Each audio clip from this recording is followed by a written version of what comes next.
Protect and defend you. May He always shield you from shame. May you come to be in Israel a shining name.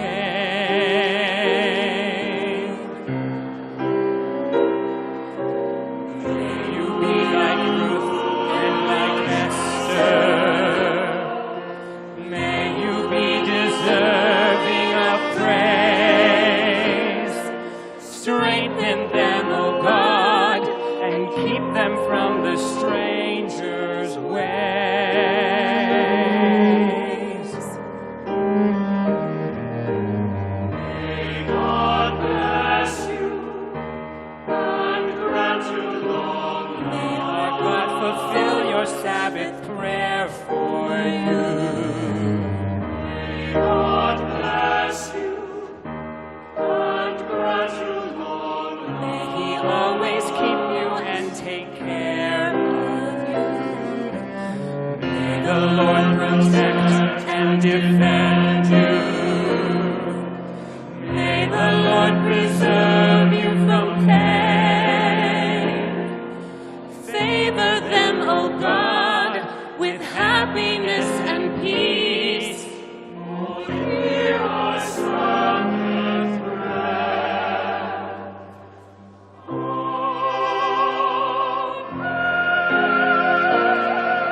Please be seated.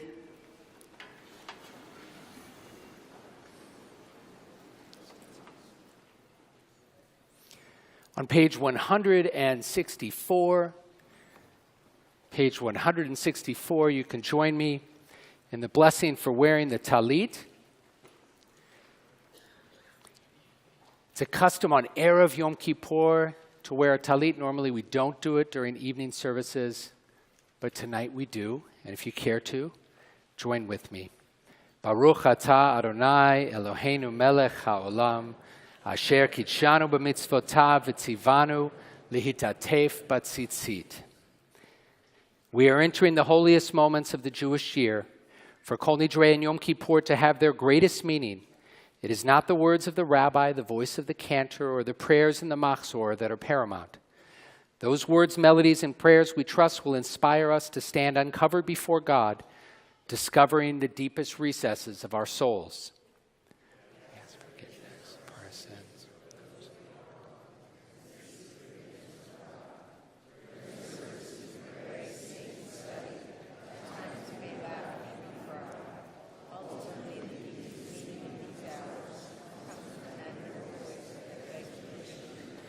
The power of this day is in our hands. Let us each, with great honesty, respond. What parts of my life do I want to be different in the coming year? And what do I need to change in my life to get there?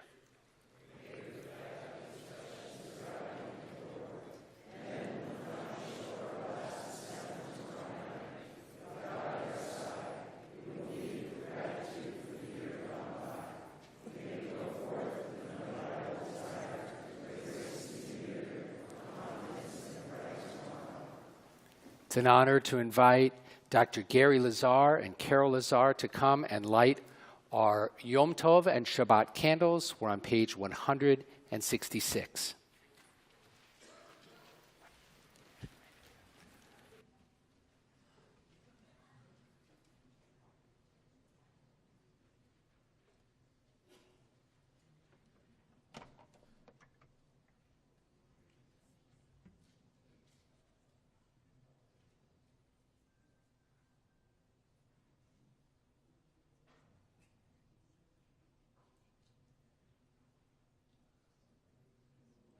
Yom Kippur, they offer us illumination, but not to see the world, but to see within ourselves. May their spark ignite a journey of sincere introspection. May their flicker remind us of the urgency of our repentance. May their light illuminate the dark recesses of our souls. May their radiance expose the emptiness of our earthly pursuits.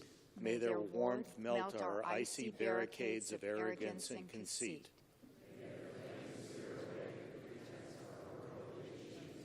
May their radiance reflect the divine that resides within us.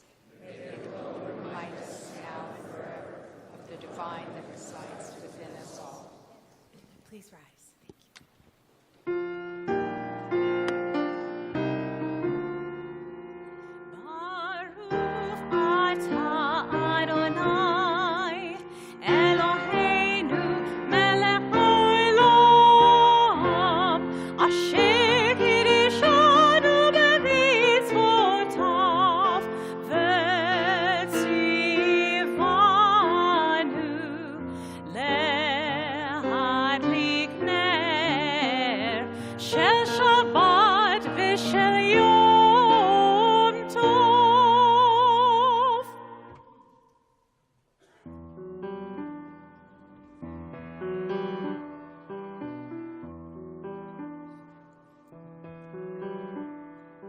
Baruch atah Adonai Eloheinu melech haolam.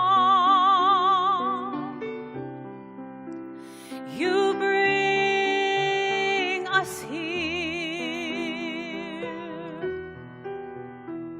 Baruch atah Adonai Eloheinu melech haolam. You keep us here.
Shabbat Shalom and Good Yontif.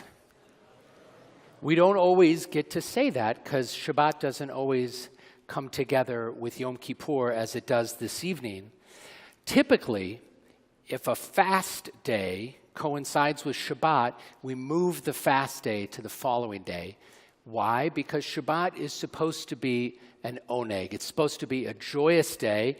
And for us as Jews, how could it be a joyous day if you're fasting? I mean, come on. It doesn't compute. It doesn't make sense. Shabbat is the only exception to that rule is Yom Kippur. If Shabbat and Yom Kippur fall on the same day, you observe the fast of Yom Kippur. And so now we have this challenge. We're not supposed to eat. We're not supposed to drink.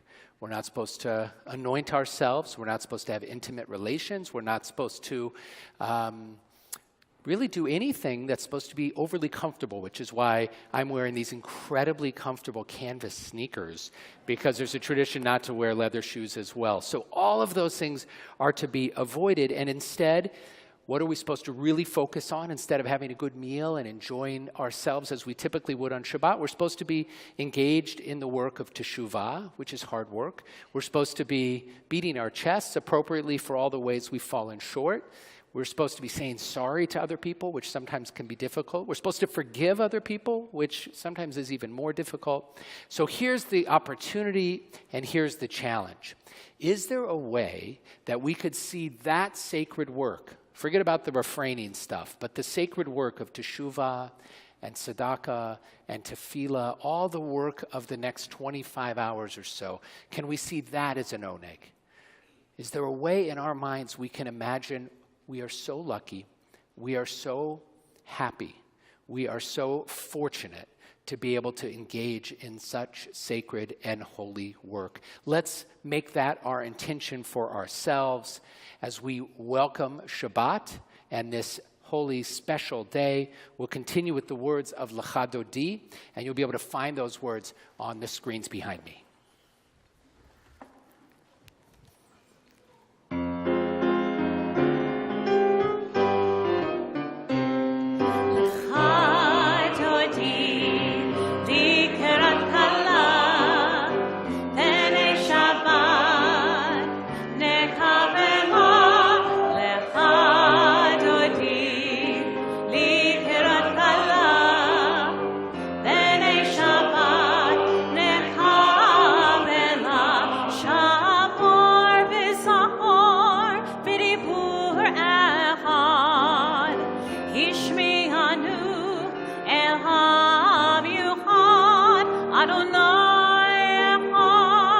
Shalom,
we will hear the chanting of Beshiva Shel Mala.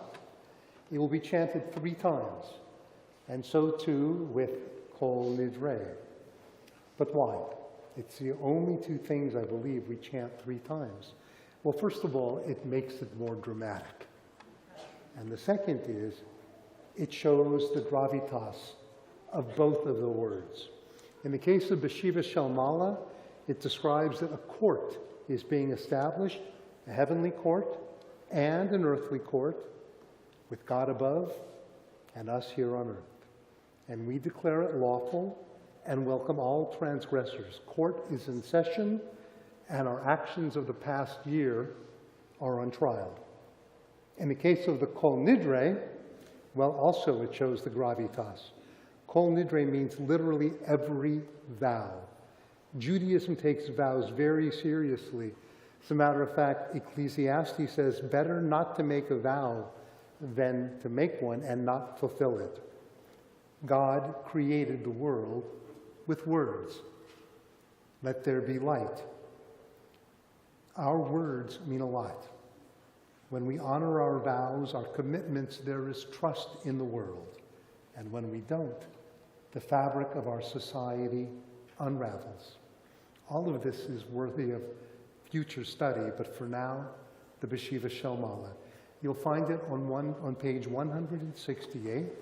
If you can remain standing, that would be terrific. That's the custom as we approach the Ark. And for the honor of opening the Ark and holding the Torah scrolls, we ask Stephen and Julie Bram, Andrew Berman, Wendy and Barry Levin to join us on the Bima, page 168, Beshiva Shel Mala.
בישיבה של מעלה ובישיבה של מטה, על דעת המקום ועל דעת הקהל, אנו מתירים להתפלל עם העבריינים.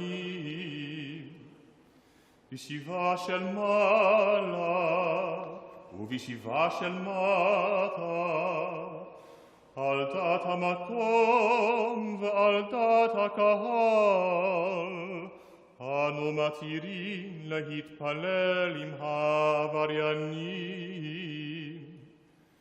בישיבה של מעלה ובישיבה של מטה, על דעת המקום ועל דעת הקהל, אנו מתירים להתפלל עם העבריינים.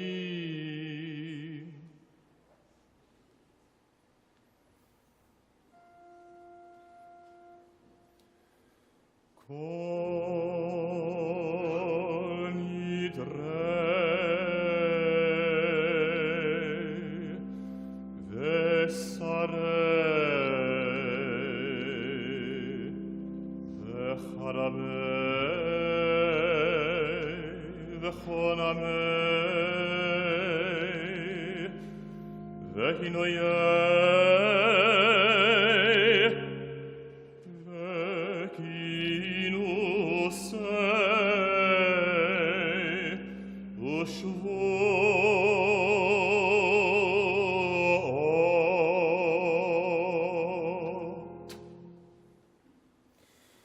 Kol Nidrei Vesarei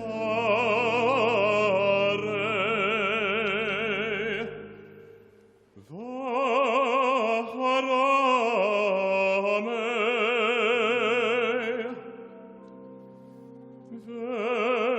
Vekonamei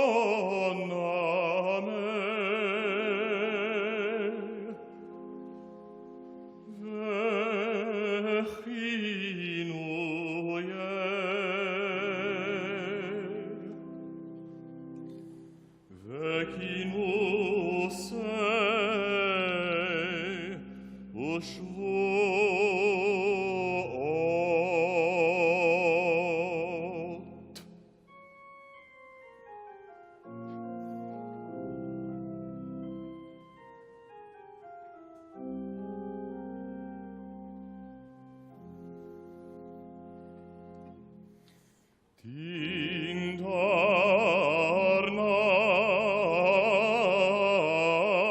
ude ishtabana ude acharimna vedi asarna nashatana vedi asarna vedi asarna al nafshatana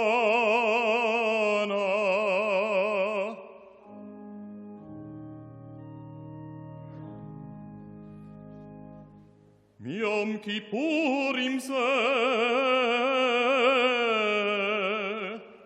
Ad Yom Kippurim Abaleinu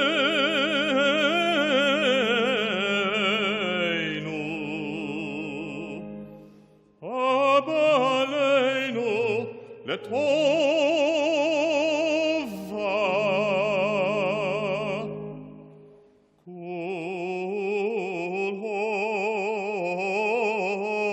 kulhom ichrat navehom kulhon yehon sharan shvikin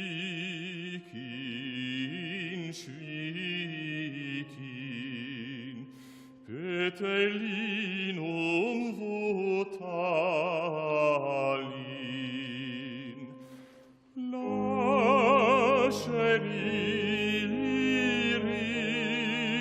Sheririn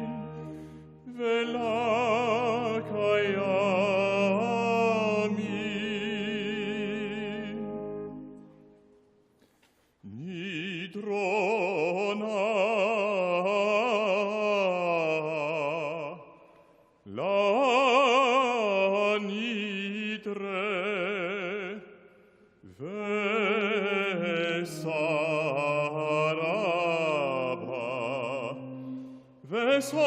Vesaraba la esare Ushvuatana la shevuot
We're going to remain standing for just a few more minutes for Baruch Hu. In addition to welcoming our community together and welcoming everybody who's joining us online, we're also really, really grateful to have our friends, Governor Gray Davis and Sharon Davis here, who have been part of our congregation. Governor, how many years? 42 years, Governor. And I think that's a good start. I really do. I really do. And we also have our State Controller, Malia Cohen. Thank you so much for coming all the way down from San Francisco to be with us.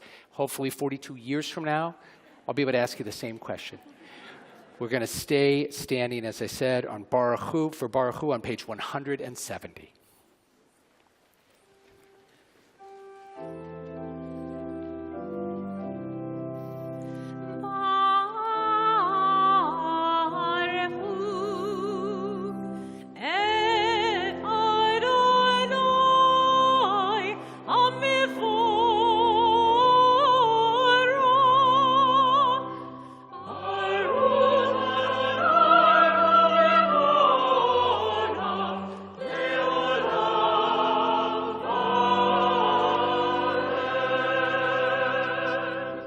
Page 172. God, your word brings on the evening and twilight, the heavens proclaim your glory. Together, and we, your creatures on earth, behold in wonder your endless miracles. Help us to recognize your guiding power in distant galaxies and in our own souls. Teach us your law of righteousness and love so that your spirit may govern our lives.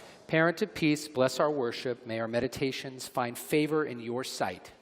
May our gratitude for your wonders lead us in love to your service. So that like the changing seasons, the days, the nights, our lives too will proclaim your glory.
page 178. Michamocha is our prayer of redemption. And making it through Yom Kippur is sort of like crossing over. We're in this liminal space, this in-between space from the start of Yom Kippur to the end. We don't eat, we don't drink. Traditionally, we wear these white shrouds. It's as if we're in between life and death. And so Michamocha takes on a special resonance. We think about our own redemption and how we might be able to redeem our own souls. Michamocha, page 178.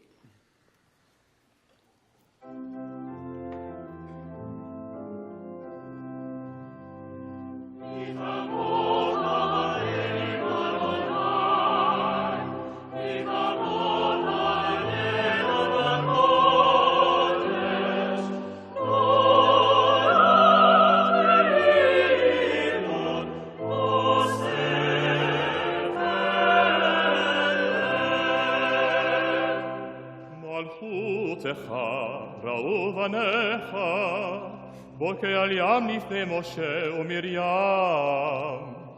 זה לי, אנו ויאמרו.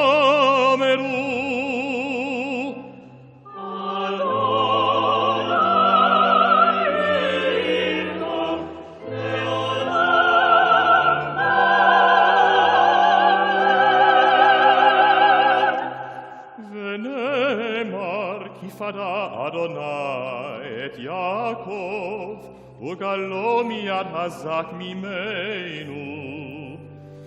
ברוך אתה אדוני. ברוך שמו. כל ישראל.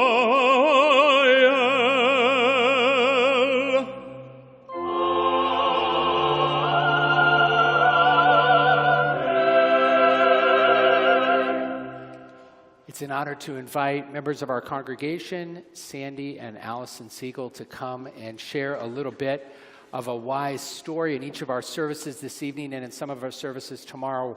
We've invited some of our congregants to share a little bit about their own Jewish journey, their connection to this place, to Israel, to the Jewish people. Sandy's a member of our board of directors, and Allison and Sandy are still kind of newlyweds because it's been 2 years? Yeah, kind of. Okay, that counts. Thank you so much for sharing your story with us this evening. Thanks for having us up. And somewhere in here, there's a speech. So my start as an observant Jew was rocky. My early years were highlighted by a bully acknowledging my Judaism by tossing nickels over my shoulder to see if I would pick them up. I did pick them up. I'm Jewish, absolutely. I attended temple with my grandmother at her Orthodox shul and sat for hours with my older male relatives next to me, chanting only in Hebrew while she looked down from her separate balcony area with great pride. So you can imagine my excitement when my new stepdad suggested we start going to temple when I was 11. And he brought my mom, my brother, and I up the hill to Stephen S. Weiss. I was intrigued. This temple had a cantor Silverman, who played guitar, and the rabbi, Rabbi Zeldin, he had a sermon that was meaningful and also he was pretty darn funny. And after every Shabbat service, they had cookies. Okay? I had found my place. From that day forward, my Judaism had a destination and a true north. This is the place where Rabbi Hersher bar mitzvahed me just down the hall. This is the place, as a confirmation student, I was called up to read a Torah portion in Rosh Hashanah, and I got most of it right with a little help from the clergy.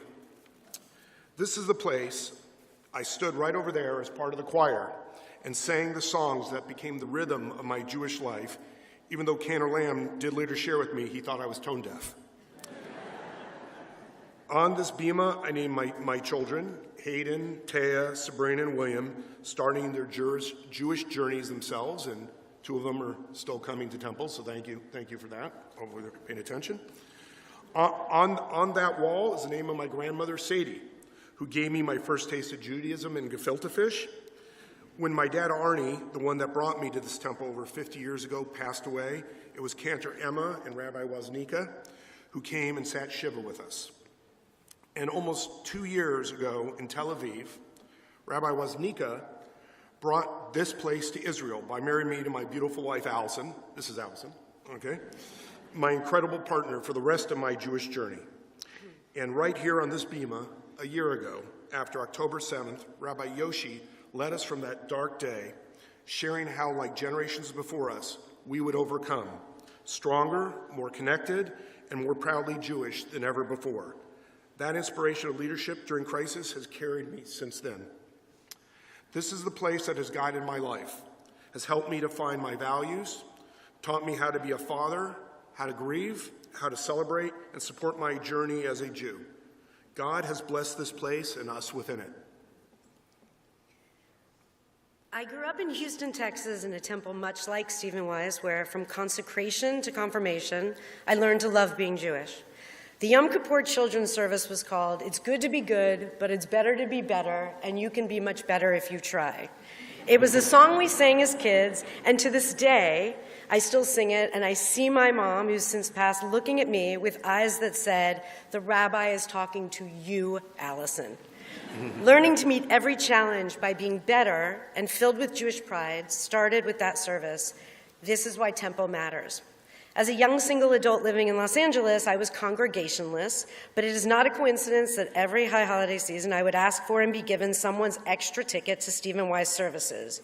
Here, or here, but over at Bel Air Presbyterian, where the extra ticket people go, felt like home even back then. The melodies may be different, but the experience of belonging was always the same. That is why this temple matters.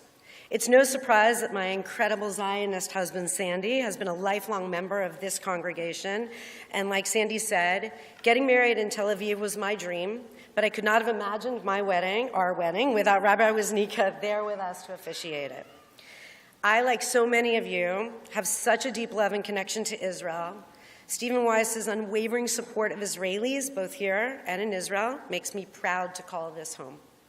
It's here, in this safe place, in what feels like a very unsafe world, that we can connect to faith, to Israel, and now more than ever, to each other, where we stand together, sing together, cry together, learn together, and worship together.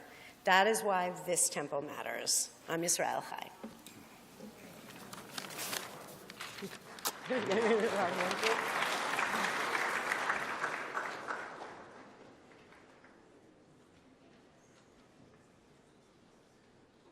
Thank you so much.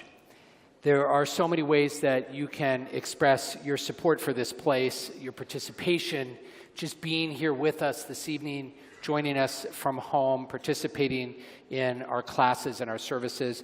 And if you'd like to support our annual campaign or support the congregation in any way in your program, on page 44, you can learn more about how you can do that. We'll hope that you'll join us. You talked about your love for Israel, and it made me think about our Blue and White Ball, which is coming up in December, where we'll be honoring Rabbi Woznicka, Steve Bram, members of our congregation. Then I started thinking about blue and white, and I started thinking about the Dodgers. And then I started thinking about how great it was that the Dodgers won 2-0. So.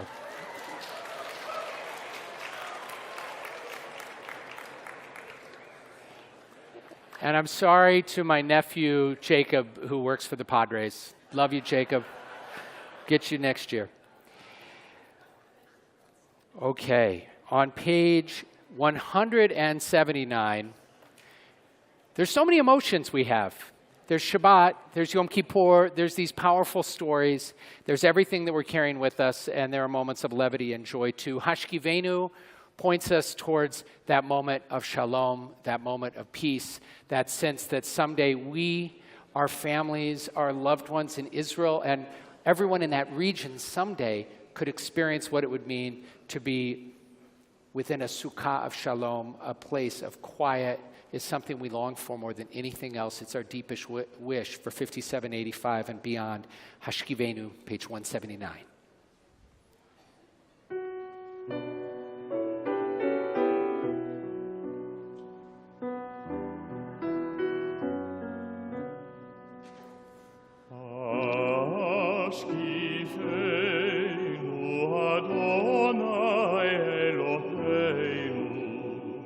Shalom,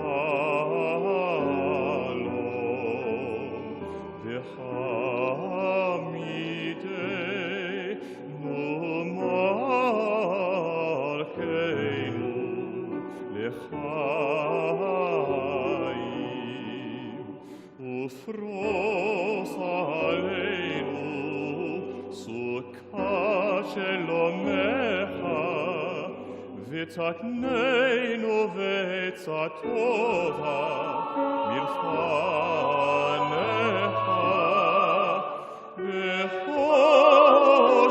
והושיענו למען שמך.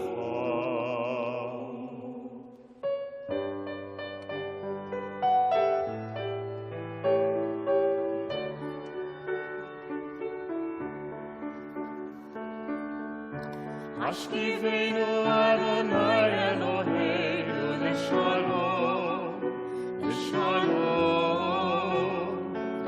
והעמידנו שומרנו לחיים.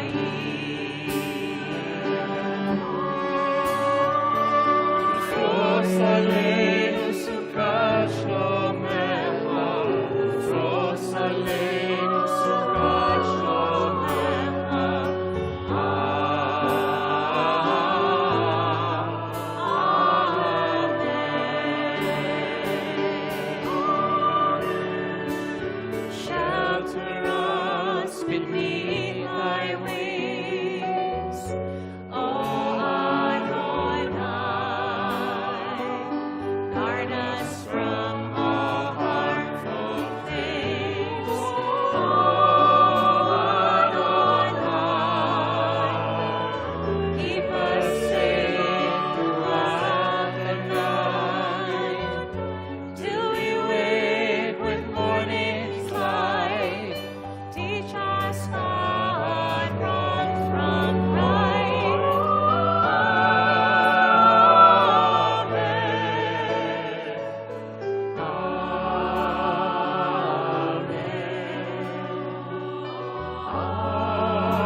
השכיבנו אדוני אלוהינו לשלום, לשלום,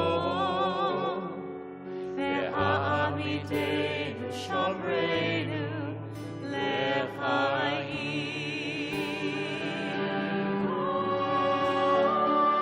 ופרוס עלינו סוכת שלומך, ופרוס עלינו סוכת שלומך.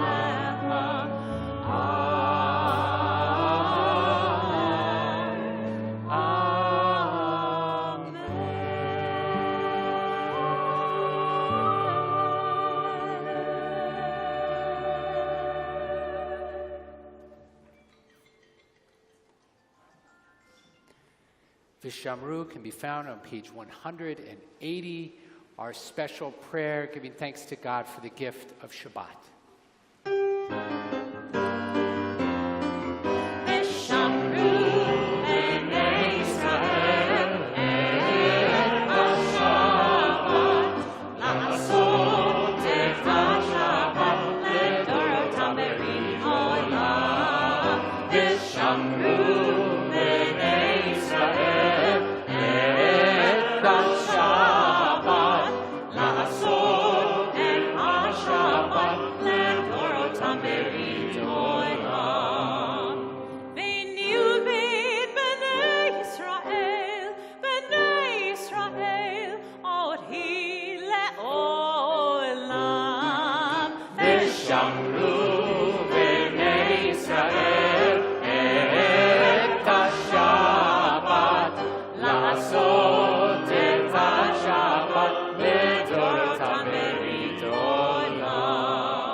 ששת ימים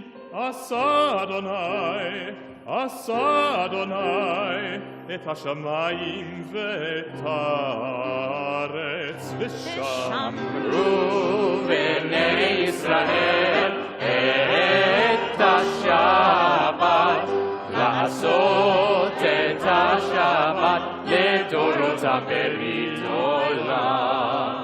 וביום השביעי Shavat vayinafash, shavat vayinafash, shavat vayinafash. V'shamru b'nei Yisrael et ha-shavat, la'asot et ha-shavat ledorot ha'berikolam. On the following page, on Yom Kippur, we speak our sins again and again. We miss the mark in words we speak that hurt, in words we speak that harm.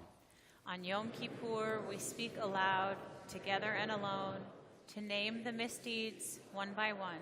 On Yom Kippur, we speak aloud. We stand and ask forgiveness from God, from our families, from our friends, from ourselves.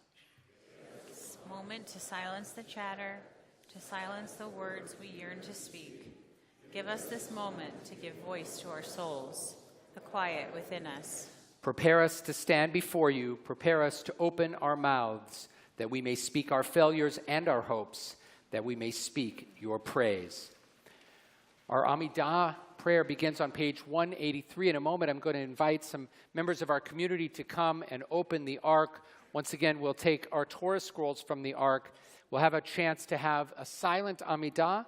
Then after the silent Amidah, we'll hear Kol Nidrei again. But during the Amidah, we'll have an instrumental Kol Nidrei. And Rabbi Woznicka told us at the beginning why we do it 3 times. So our second recitation of Kol Nidrei will be during your silent prayer, and the third will be immediately after. For the honor of opening the Ark and holding our Torah scrolls, Robert and Layla Glassman, Glenn and Cindy Sherman, Brian Cohen, and Randy Levin Cohen, we'll ask you all, as you're able, to please rise.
Just want you to know that it pays to lift weights.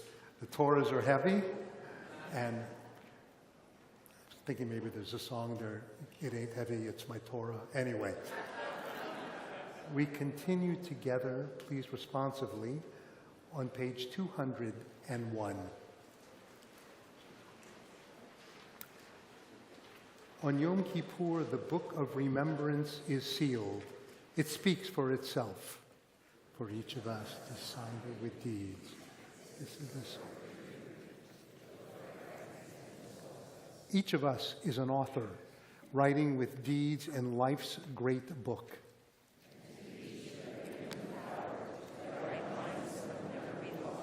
No song is so trivial, no story is so commonplace. No kindness is ever done in vain. Each mitzvah leaves its imprint. Help us to remember always that what we do will live forever.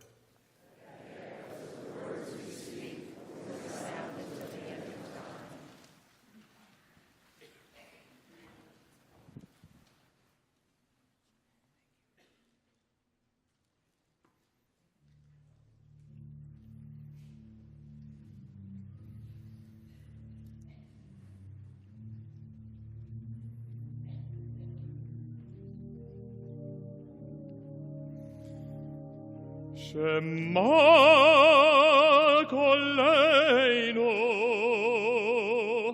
Adonai Eloheinu Chos verachem Aleinu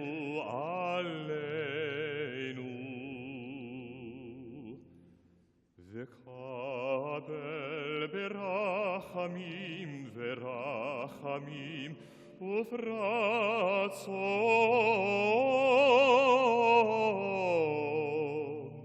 et tefilateinu.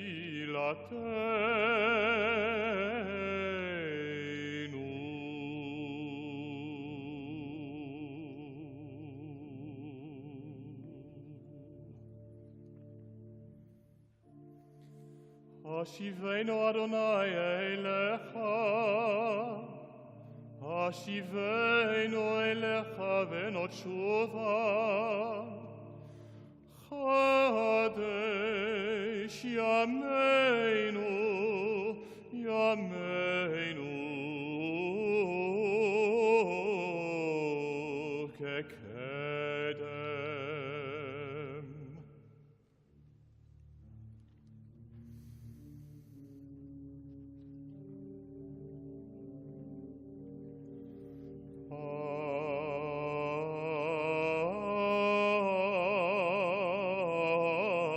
Tashlicheinu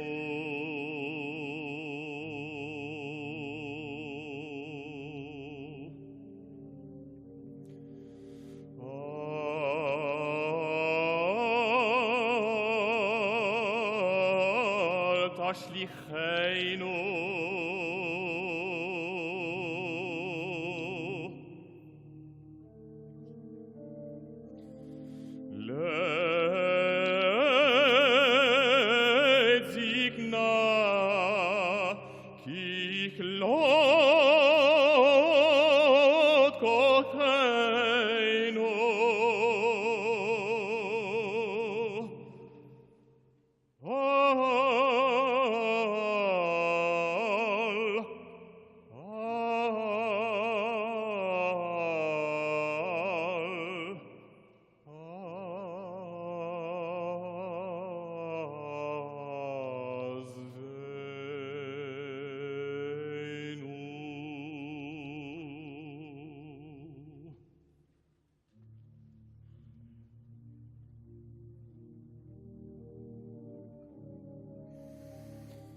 Shema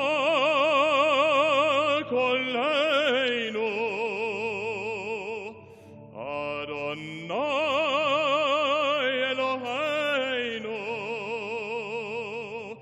Chos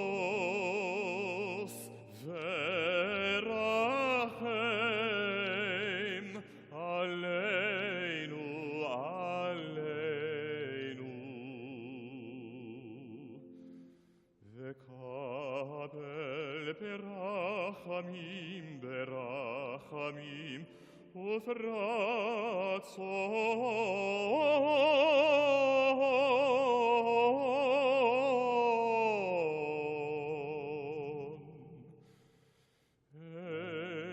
את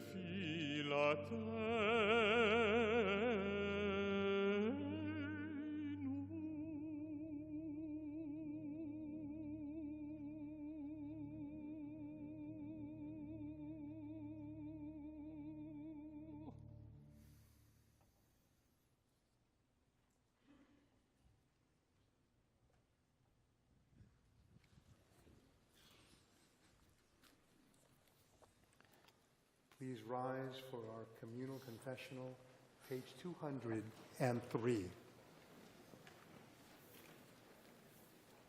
Al ched shechatanu lefanecha, together in the English, for the sin we have committed against you by deliberately and by mistake, and for the sin we have committed by the words we have spoken.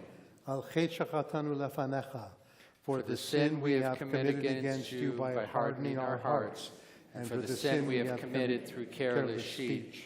Al ched shechatanu lefanecha, for the sin we have committed against you through lies and deceit, and for the sin we have committed through slander. Al ched shechatanu lefanecha, For the sin we have committed against you by judging others unfairly, and for the sin we have committed by disrespecting parents and teachers. Al ched shechatanu lefanecha, for the sin we have committed against you through insincere apologies, and for the sin we have committed by mistreating our neighbor. Al ched shechatanu lefanecha, For the sin we have committed against you through violence and abuse, and for the sin we have committed through dishonesty in business. Together, For all these things, God of forgiveness, forgive us, pardon us, grant us atonement.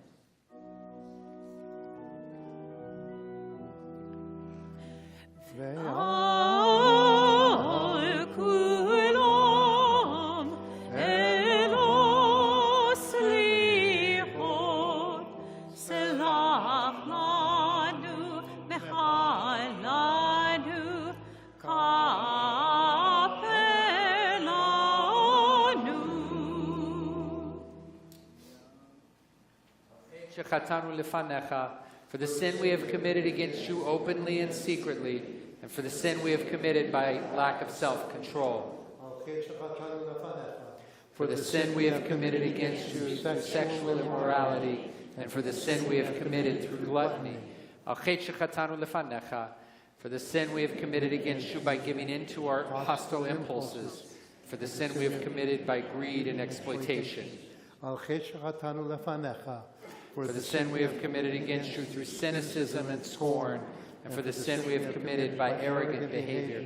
Al ched shechatanu lefanecha, for the sin we have committed against you through baseless hatred, and for the sin we have committed by offensive speech. Al ched shechatanu lefanecha, For the sin we have committed against you by evil speech, and for the sin we have committed by selfish and petty behavior.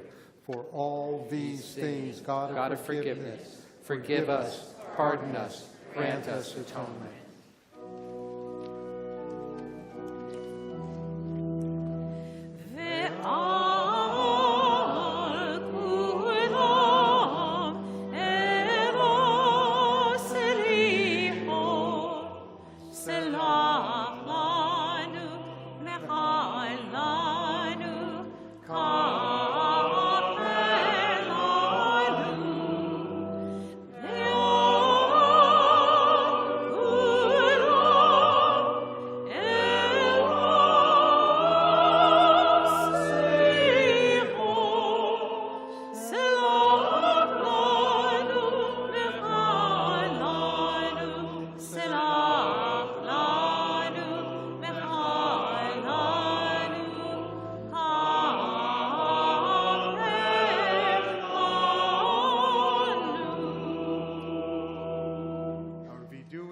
Confessional continues on page 207.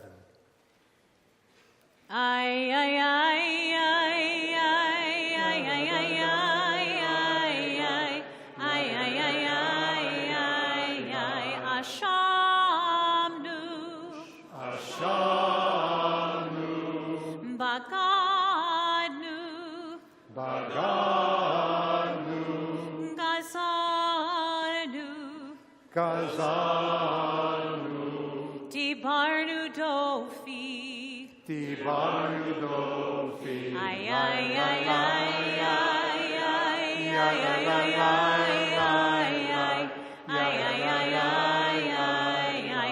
He'evinu, He'evinu, Vehirshanu, Vehirshanu, Zadnu, Zadnu, Hamasnu, Hamasnu, Tafanu Sheker, Tafanu Sheker, Ay, ay, ay, ay, ay, ay, ay, ay, ay, ay, ay, ay, ay, ay, ay, Ya'atznu Ra, Ya'atznu Ra, Kisafnu, Kizavnu, Latznu, Latznu, Maranu, Maranu,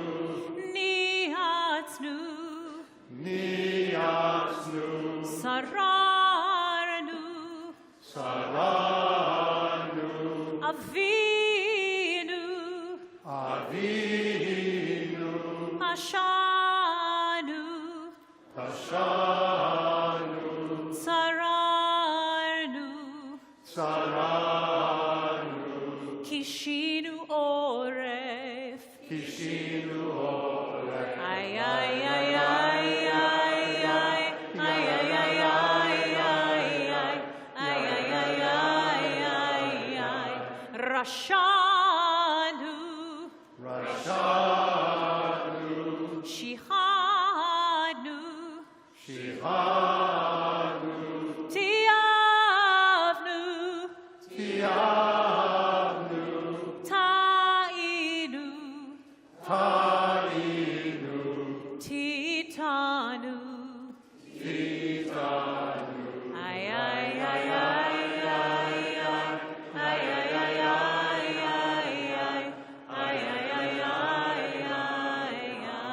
We'll remain standing for the Avinu Malkeinu, page 208. It's an honor to invite Rosie Zweiback and Jacqueline Hankin to open the Ark.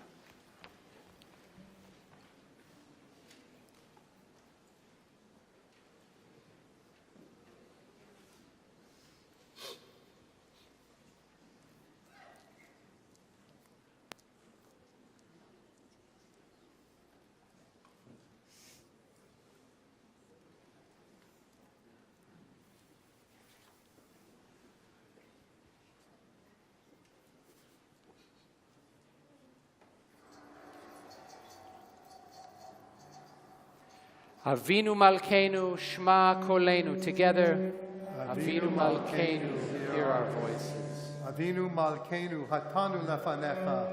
Avinu Malkeinu, we have sinned before you. Avinu Malkeinu, Chamol Aleinu Ve'al Olaleinu V'Tapenu. Avinu Malkeinu, have mercy upon us. Avinu Malkeinu, Kale Dever Ve'cherev Ve'ra'av Me'aleinu. Avinu Malkeinu, help us to diminish pestilence, war, and famine. Avinu Malkeinu, Kale Kol Tsar Umastin Me'aleinu. Avinu Malkeinu, inspire us to banish hate and oppression from the earth. Avinu Malkeinu, Kodvenu Be'sefer Chaim Tovim. Avinu Malkeinu, enter us in the book of life. Avinu Malkeinu, Chadesh Aleinu, Shana Tova. Avinu Malkeinu, renew our faith in the future, that we may make the coming year a year of goodness.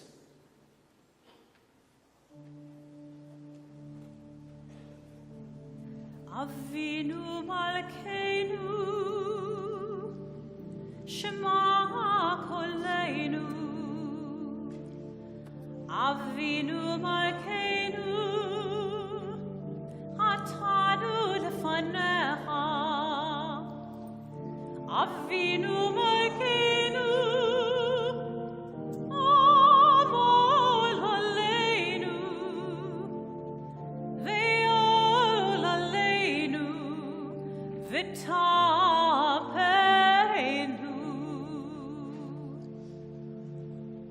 Avinu Malkeinu,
It was May 2020.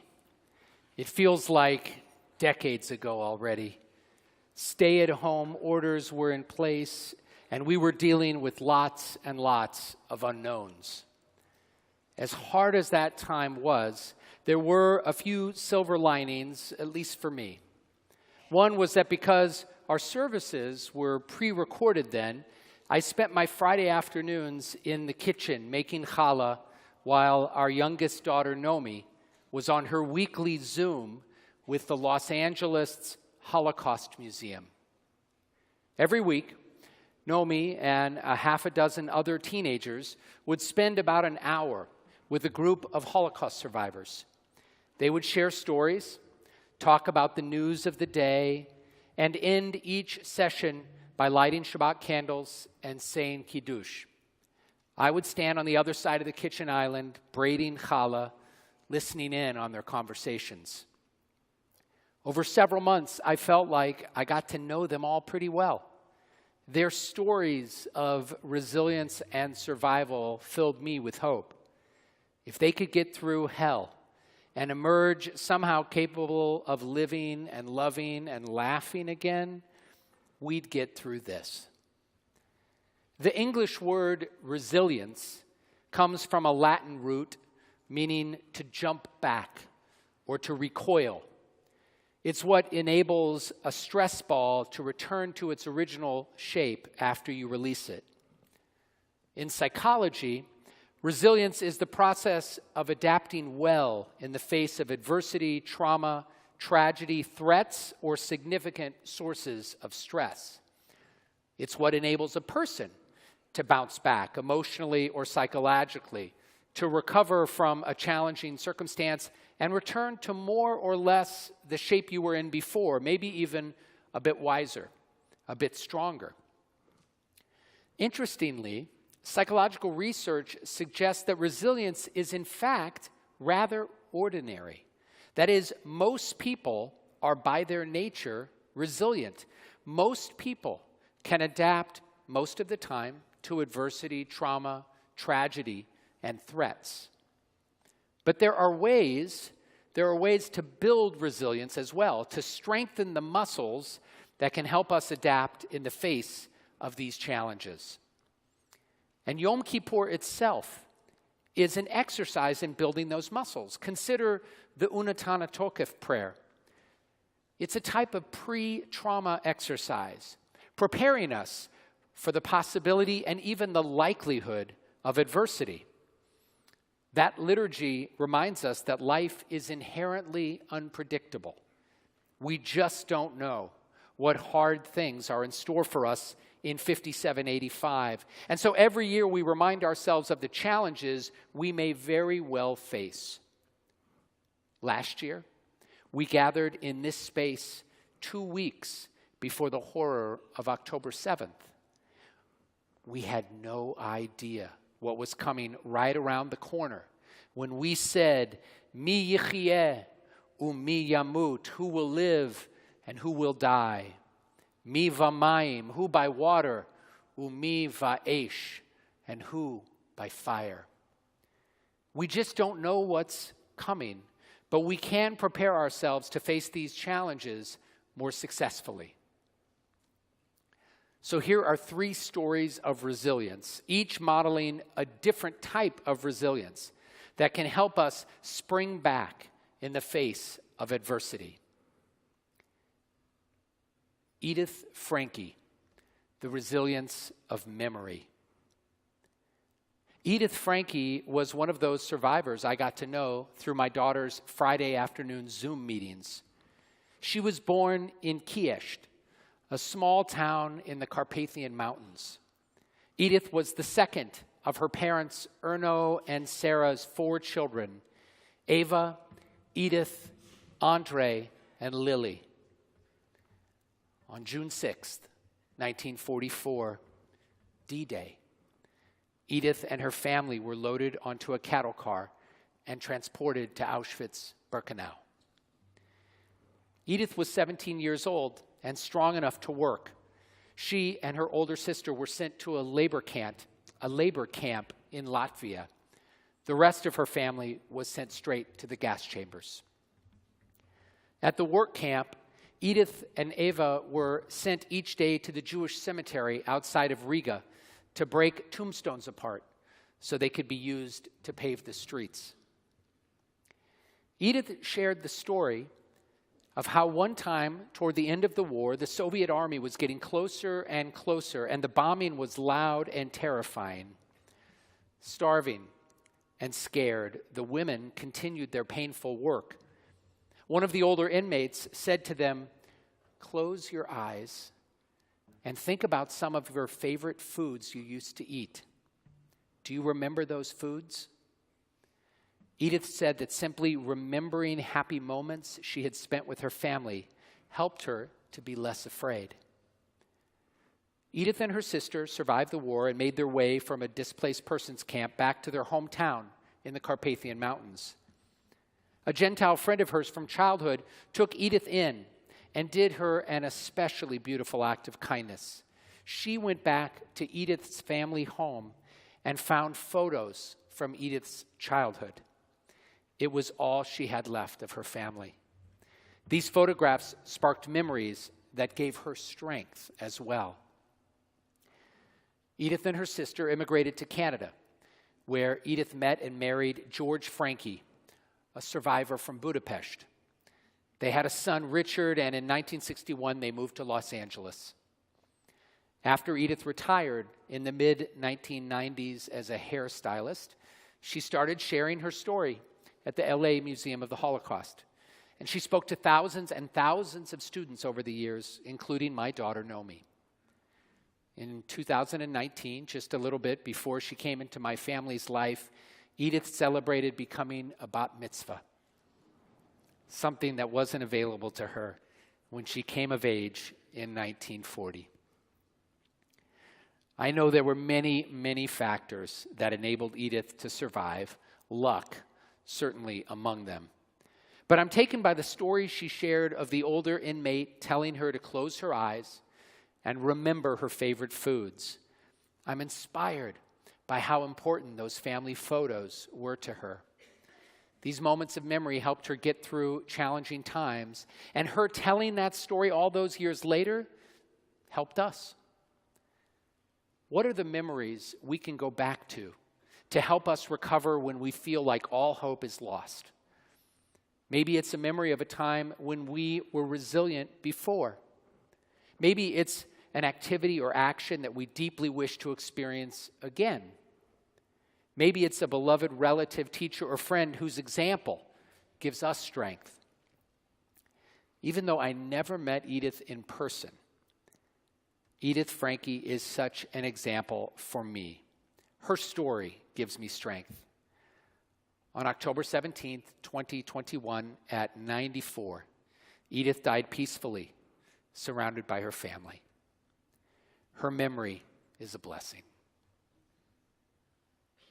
Story number 2, the Argamani family, the resilience of love. The first image I saw on October 7th of the horror that was unfolding was of a young woman on the back of a motorcycle being kidnapped into Gaza. Most of you probably saw it too. The image touched me deeply. That look of utter terror on her face and her age, 25 years old in the photo, just a few years older than my daughter Isa. As it turns out, this horrible picture was taken just before Noah's 26th birthday. And a few hours ago in Israel, she turned 27. Noah Argamani survived 245 days in captivity under the harshest of conditions, often without enough food to eat or water to drink, and always the fear and missing her family, and wondering how her boyfriend, Avinatan, who was taken captive at the same time, was faring. Avinatan is still being held hostage in Gaza today. Noah said that one of the ways she maintained her sanity was through meditation and mindfulness exercises. She would close her eyes and imagine herself scuba diving one of her passions. As she put it later, it really helped me to release, to know that if I'm okay in that moment, I don't need to worry about the future. The other thing that kept her going was thoughts of her family, especially her mother, Leora. Noah's family story is a beautiful one, a story that's ultimately about love. Her mom was born Li Chun-hung in Wuhan, China. She came to Israel in 1994 as an exchange student. One day, while walking in the streets of Beersheba, she met Yaakov Argamani. They soon fell in love. Li Chun-hung decided to convert to Judaism and took the name Leora, which means my light. She married Yaakov, became an Israeli citizen, and a few years later, they welcomed baby Noah into the world. She would be their only child. A few years ago, Leora was diagnosed with stage 4 brain cancer. And Noah knew how serious her mother's condition was. Being able to see her mother again, to give her a hug, to be with her, this was constantly in Noah's thoughts. And the same was true for Leora. In a video the family released that was seen by millions of people around the world, Leora appealed to world leaders to try to secure her daughter's release. As she said in the video, "I'm now a cancer patient, brain cancer. I don't know how much time I have left. I want to be able to see my Noah at home." Leora's love for Noah surely helped her survive. As you probably remember, Noah was rescued along with 3 other hostages in a daring IDF operation on June 8th that resulted in the tragic death of 1 soldier. What helped the Argamani family survive the unthinkable was their deep desire to see each other again, to be reunited as a family before it was too late. What helped them, what saved them perhaps, was their love. And miracle of miracles, it happened. Noah made it home in time to be reunited with her mother. Leora died on July 2nd, just 3 weeks after Noah's rescue. And here's what Noah said at the funeral. "Against all odds, I was privileged to be with you in your last moments and to hear your last words. Thank you for being strong and holding on so that I could see you at least one more time, and so that Dad wouldn't be alone. Thank you for the 26 years I was privileged to spend by your side. I learned so much from you. You made me the strong person I am today. I promise you that I will be strong like you." They held on. They hung in. They made it through the most difficult ordeal because of their love. The ability to bounce back, to recover from a terrible trauma, it's a process. It takes time. In late August of this year, almost 2 months after Leora's death, Noah's friends threw a party for her, which they named Dance with Noah. At the event, she acknowledged how difficult and problematic the timing of it was. As she put it, "It's not ideal that we're having this party while there's still a war in the background, while our soldiers are on the battlefield, while there are still hostages in Gaza, including my partner, Avi Natan Or. But at the same time, I'm happy to celebrate life with all of you. We have to value every day in this life. We have to celebrate every moment that we're here." Now, I imagine that this idea of a party for his daughter might have been difficult for Yaakov to understand at first. He is a kippah-wearing Jew, more traditional in his observance. A pool party in the first few months of mourning a parent or a spouse, it's just not ordinarily done. But this was important to his daughter. Music and dancing are vital to her life. She and her boyfriend were kidnapped from the Nova Music Festival. And she knows perhaps better than any of us just how ephemeral it all is, how fleeting it all can be. So you want to see a picture of resilience, of bouncing back, of what it means to love another person, to know and accept them fully. Here's Yaakov and Noah at Leora's funeral in early July. And here they are at her Dance with Noah party in late August. Look at them smiling at each other. Through the sadness and the pain, somehow they were able to dance. In this new year, consider how loving relationships can help us to be more resilient, to bounce back from life's challenges, to be stronger. Who are the people who can help us dance again, and how can we be those people for others? Story number 3, Rabbi Chia, the Torah of resilience. The last story is about a rabbi named Chia bar Abba. He was born in Babylonia about 1,800 years ago and moved to the land of Israel as a child. He had a hard life. He knew poverty and deprivation and witnessed the terrible suffering of the Jewish people. Notwithstanding the challenges he faced, he lived to be an old man, and several of his own children became scholars in their own right. The reason his story is especially important for us today is because of the resilience strategy that Rabbi Chia developed. One of Rabbi Chia's biggest worries was that the Torah itself would be forgotten and that Judaism and the Jewish people would not survive. You see, the Second Temple had been destroyed just a generation before he was born, and he worried, understandably, that his generation might be the last.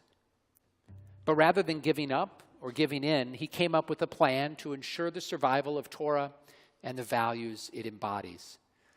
The Talmud indicates its support for his approach by contrasting it with that of his teacher, Rabbi Hanina, who had a different strategy. Rabbi Hanina declared, "If Torah were ever forgotten, I could restore it on my own with my powers of analysis and intellectual acumen." Then Rabbi Chia shares his strategy. "I'd go about it differently," he said.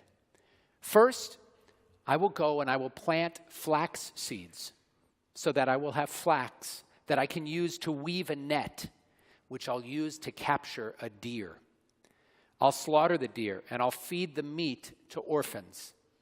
Then I'll take the deer hide and I'll prepare a parchment. And on that parchment, I'll write the 5 books of Moses. And then I'll recruit 5 young people to be my students. And I'll teach each one of them one of those 5 books. And I'll instruct them to go recruit another student and teach that book to that student, and to another student, and to another student, and so forth and so forth. And in this way, I will ensure that Torah will never, ever be forgotten by the Jewish people." Rabbi Hanina's focus was on himself, on his own talents, his own spectacular intellect. But Rabbi Chia is all about the community. 2 very different approaches. For the rabbis of the Talmud, just as for us today, Rabbi Chia's strategy is deemed correct, and it has served us well. It's worth reflecting on how this approach can teach us to be more resilient, both in terms of process and also in terms of content as well. On a process level, we learn that resilience is not just about the strength of an individual. It's about the power of community. We can and must do this work together. And that means leaning into Jewish unity. We don't see everything the same way. We never have, and likely we never will. But we can and must work together across political and ideological differences for the good of our people, for our very survival. The second deep insight is about the what of Jewish resilience, our values, our Torah, and everything it stands for, including Its most fundamental command that we love our neighbors as ourselves, that we love the stranger as ourselves. And this is especially hard in the midst of an existential war against Iran and its proxies, with anti-Semitism rising all around. It's hard to hold on to those values at such a time, the one that sustain our humanity along with our lives.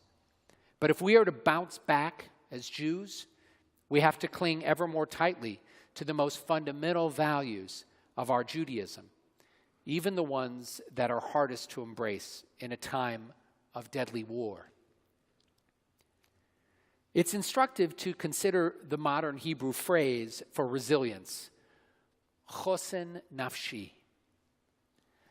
The second word is likely familiar to you, nafshi, relating to the word nefesh, the human spirit. The first word, chosen, appears frequently in the Bible, in parallel with the word otsar, which means treasury or wealth. Chosen nafshi, then, is a type of spiritual wealth, a storehouse of soul power. Chosen nafshi is what helps an individual adapt, bounce back, and survive the trauma and stress that is an inextricable part of life. The more spiritual strength, the more soul power you build up, the more likely you are to be able to navigate those difficult moments, even the seemingly unbearable ones that Edith, Noah, Leora, Yaakov, and Rabbi Chia somehow carried. Memories and loving relationships are also part of our chosen nafshi. But as Jews, the ultimate source of our soul power is Torah and the values it embodies. This machzor of ours and those Torah scrolls behind me and the values that they embody, libraries of rabbinic wisdom that contain important insights and vigorous debates about ethics, including the morality of war, this is our chosen nafshi, the spiritual wealth that can help us confront life's unavoidable challenges. Look, I don't need to remind you that we have no idea what 5785 has in store for us. But of this I am sure. Somehow together we will find the way to keep bouncing back. Our chosen nafshi, our spiritual warehouse, our Jewish soul power can and will get us through whatever hard things this new year has in store. Together we will make lasting memories. We will love deeply. We will write the scrolls and carry the values that will guide us and the generations to come so that we can survive, so that we can thrive, so that Am Yisrael Chai.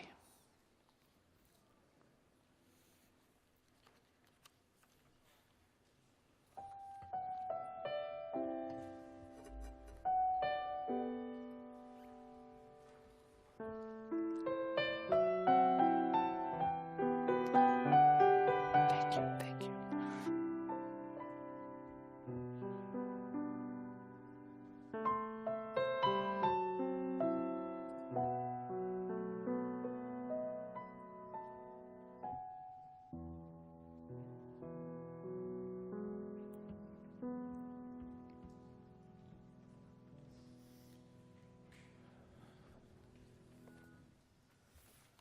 Three very memorable and inspirational stories.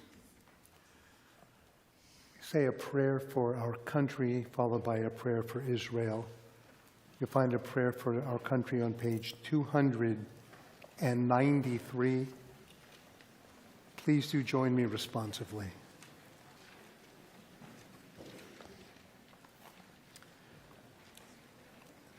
Our God, God of our fathers and mothers, we are grateful for our country, the United States of America.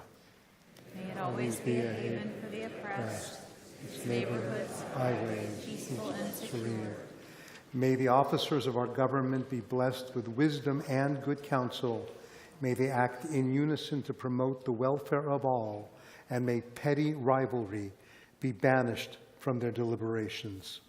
May agriculture and commerce be prosperous. May schools and places of learning flourish so that future generations gain the knowledge of freedom and learn the responsibilities of citizenship. Guard our land from calamity and injury. Plant among the peoples of different nationality and faiths who dwell here love and understanding, peace and friendship. Spread the shelter of your peace over those who serve our country here and abroad.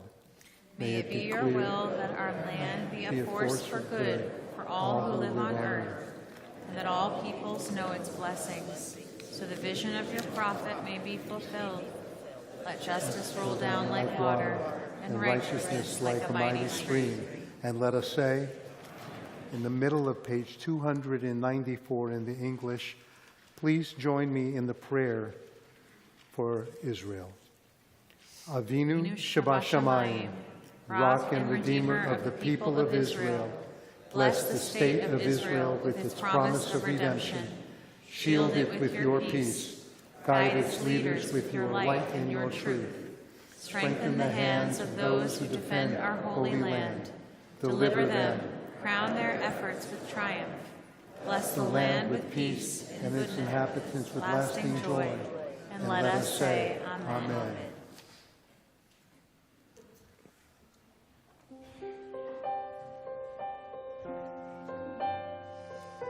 Our prayer for our hostages has become all too familiar, but we'll keep saying it until we don't have to say it anymore. Achenu, our brothers, Achenu, Achotenu, our sisters, Achotenu,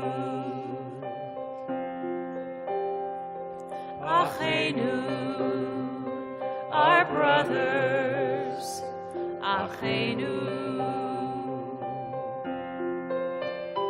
Achotenu, our sisters, Achotenu. Wherever you are, whatever we must do, we are always there with you. We are with you, our brothers, Achenu.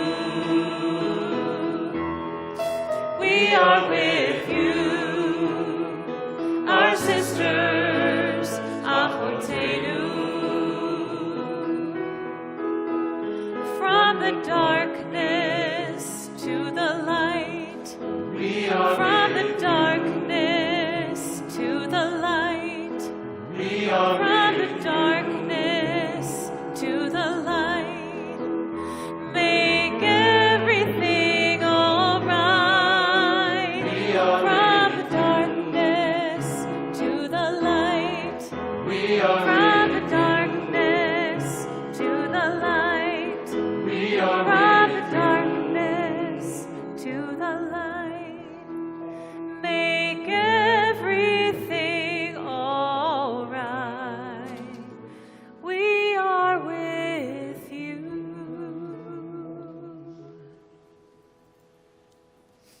For the honor of opening the ark for the Aleinu, we call Andy and Marcy Berman to the Bima, to the Aron Kodesh, if you'll honor us. And may I ask that you all please rise.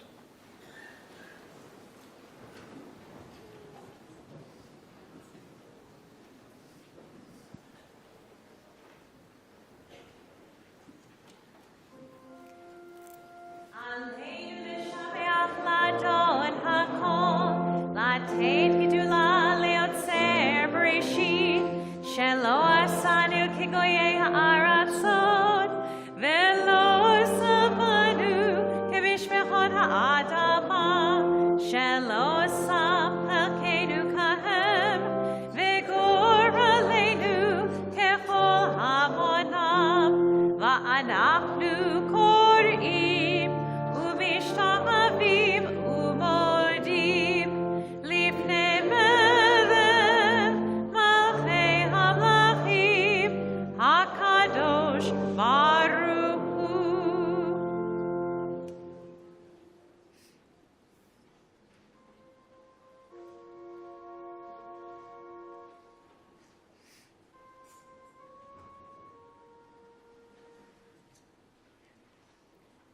V'ne'emar v'haya Adonai l'melech al kol ha'aretz bayom hahu yeh Adonai echad u'shemo echad.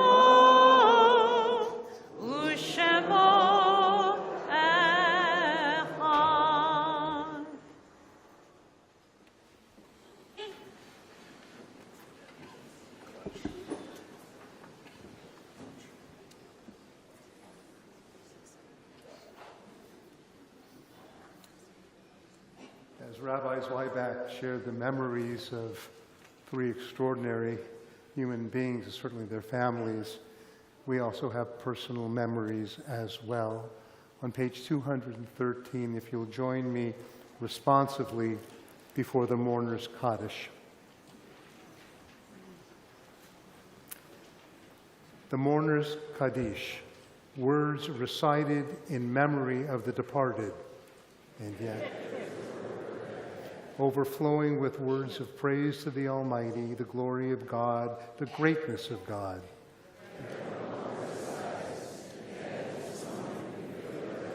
These chilling, uplifting, 2,000-year-old words.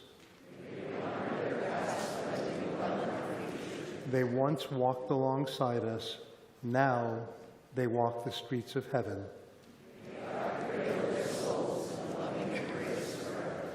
It's our custom to invite people to stand at different points. For those of you who have had a loss within the last week or observing Shiva, we invite you to stand.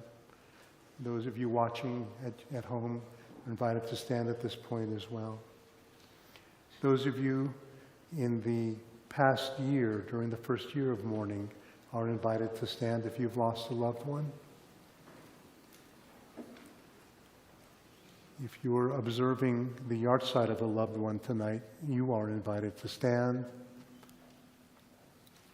And if it is your custom to stand during the mourner's Kaddish, we invite you to stand as well. Page 214 in the Ashkenazi tradition, and on page 216 in the Sephardi. Yitgadal v'yitkadash shemei Rabbah, be'alma divrach hirutei v'yamlich malchutei, b'chayechon v'yomechon, uv'chayei v'kol beit Yisrael, ba'agala v'izman kari ru'amei. Yehei shmei Rabbah mevorach le'olam umay almaya. Yitbarach v'yishtabach v'yitpo'ar v'yitroman v'yitnaseh. V'yitadar v'yitaleh v'yitalav shmei d'kudsha brichu le'ela u'le'ela min kol birchata v'shirata tushbechata v'nechemata da'amiran be'alma v'imru amen. Yehei shlam aramin shemaya v'chaim aleinu ve'al kol Yisrael v'imru amen. Oseh shalom b'imroma u'yaseh shalom Aleinu ve'al kol Yisrael, Amru, Amen.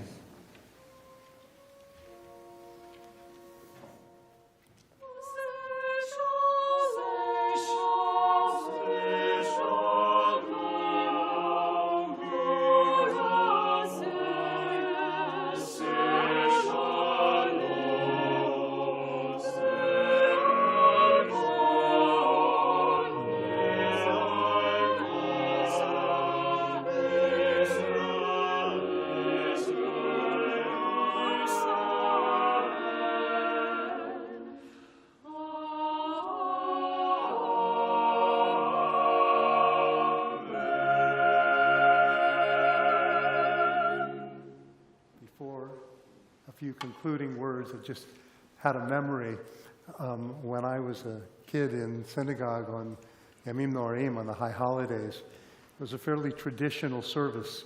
So in those days, electronics meant a transistor radio, and people didn't have transistor radios except two times I remember them. One was the Yom Kippur War. When Israel got attacked, you could see people listening to the radio.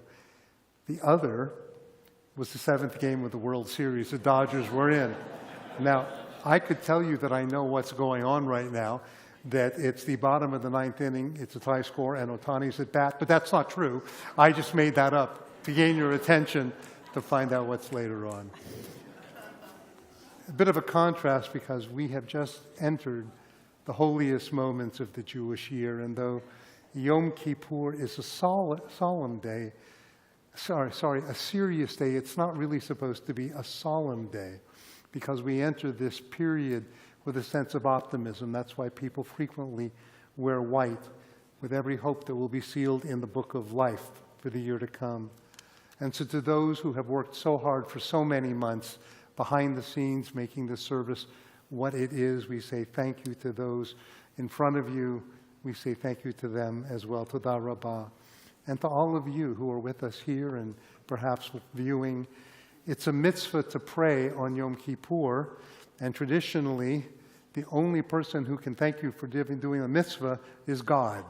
So I'm not going to thank you for being here, even though I really, really want to. So what I can say, though, is Gamar Chatima Tova, that literally that the sealing, your final sealing, S-E-A-L-I-N-G, in the book of life, be indeed for a year of blessings for us, for Israel, for our people everywhere, and for the world community at large. We conclude with Beyado, found on page 219.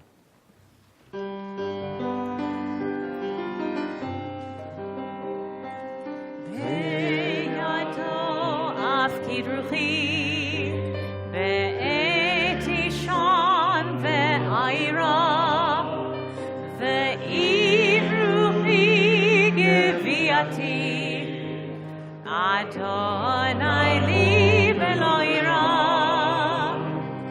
be'ir ruchi geviati.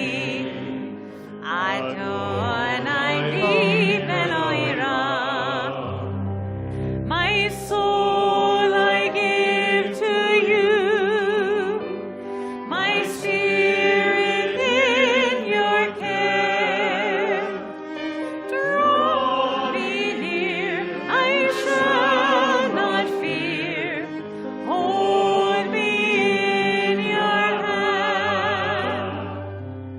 Draw me near, I shall not fear. Safely in your hand. My soul I give to you, my spirit in your care. Draw me near, I shall not fear. Hold me in your hand. Draw me near, I shall not fear. Safely in your hand. Gemar Tov.